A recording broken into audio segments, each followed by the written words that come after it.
My name is Alexander. I'm a recovering fentanyl user and meth abuser. Um, I was on the streets down here now. I really had nowhere to go.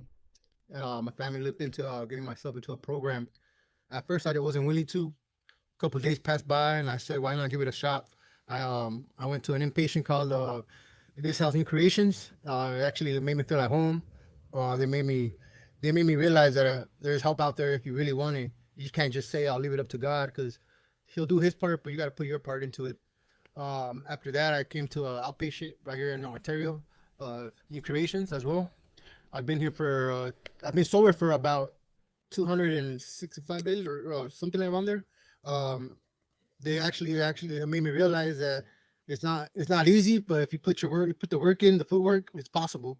I mean, the first you might get discouraged a few times, if life happens, but you can't let that knock you down. You gotta get yourself up, dust yourself off, and keep pushing forward.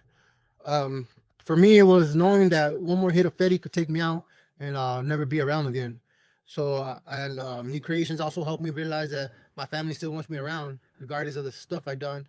I'm not proud of. I've hurt them in so many ways that I didn't really care. All I wanted was my next hit and my next high.